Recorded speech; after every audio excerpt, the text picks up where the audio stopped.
کہانیاں، پرانے بابے، پرانے فرقے، پرانے بزرگ، ختم۔ حق مہر کے بارے میں آگاہ فرما دیں، نیز نکاح کن چیزوں سے باطل ہو جاتا ہے۔ حق مہر،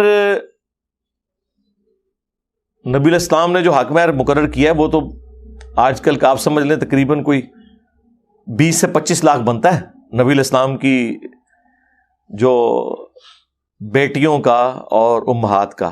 سستا والا بھی ہے لیکن بہتری کی طرف جانا چاہیے۔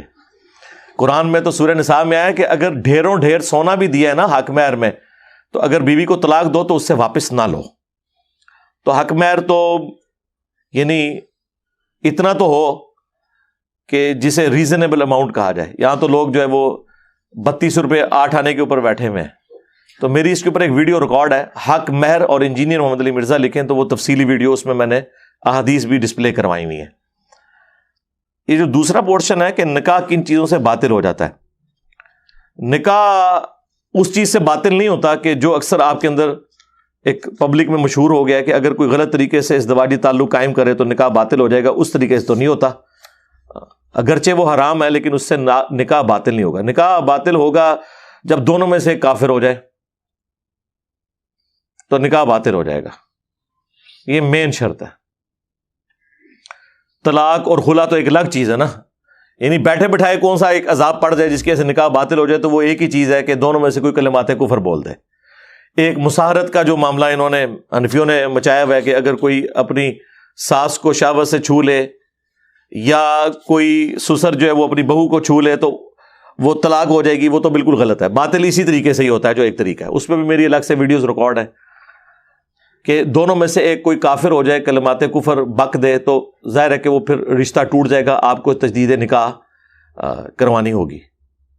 تجدید نکاح کریں گے نئے حق مہر کے ساتھ گواہوں کی موجودگی میں، اور اس کے لیے کوئی پبلک سرمنی کرنے کی ضرورت نہیں ہے، وہ تو الٹا آپ کے لیے عذاب بن جائے گا۔ لوگ پھر پوچھیں گے کیا ہوا ہے، ہاں اے نہ کوئی عاشق رسول ہی پہنچ جائے۔ تو بس اگر آپ کے بیٹے جوان ہیں ان کو بٹھائیں، 2 گواہ بنے، دونوں میں سے ایک خطبہ پڑھے، اور اس طریقے اس کی کوئی لکھت پڑھت بھی کرنے کی ضرورت نہیں ہے، بس تجدید نکاح کر لیں کافی ہے۔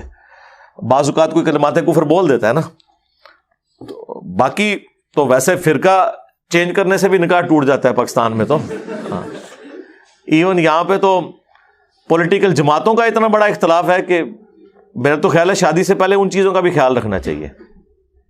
یہ جو پبلک کے اندر عجیب و غریب قسم کی باتیں مشہور ہیں نا، وہ ساری بس اہمی سے ہی لوگوں نے باتیں مشہور کر دی ہیں۔ کلمات کفر کوئی بول دیتا ہے نا، پھر سینسٹیو ایشو ہو جائے گا۔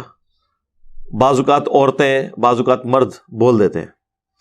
ابن ماجہ میں ایک حدیث ہے، اپنے کف میں شادی کرو، یعنی اپنے ہم پلہ لوگوں میں، چاہے وہ خاندان کے اعتبار سے ہم پلہ ہوں، چاہے وہ سٹیٹس کے اعتبار سے ہوں، تعلیم کے اعتبار سے ہوں۔ نبی الاسلام نے اس چیز کو پریفر کیا ہے، یعنی یہ تو عقلاً بھی محال ہے نا کہ ایک اعلیٰ خاندان کی خاتون کو آپ لا کے جھونپڑے میں رکھ لیں اور اسے آپ وہ حضرت علی اور فاطمہ کے واقعات سنانے شروع کر دیں، یہ تو نہیں ہوگا بھائی۔ اگر حضرت علی فقر کی زندگی گزار رہے تھے تو سیدہ فاطمہ بھی فقر کی زندگی گزار رہی تھی، تو دونوں کی آپس میں شادی اچھے طریقے سے نبھے گی۔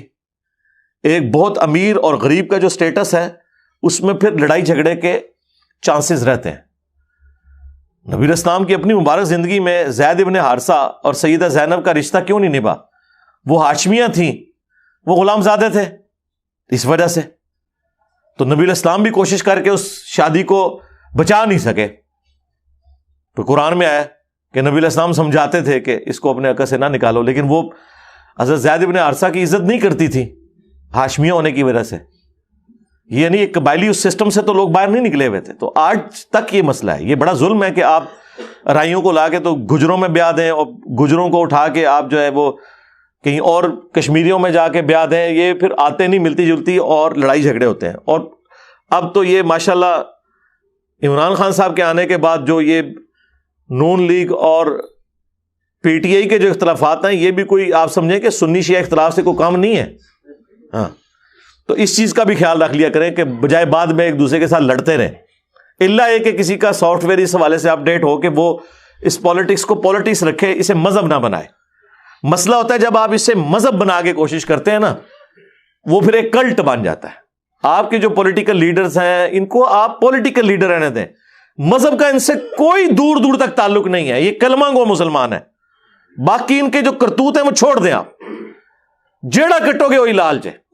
ہاں تو ہمیں تو بہت پہلے پتا تھا، اب تو سب کو پتا چل گیا کہ کون کیا ہے، تو چھوڑ دیں.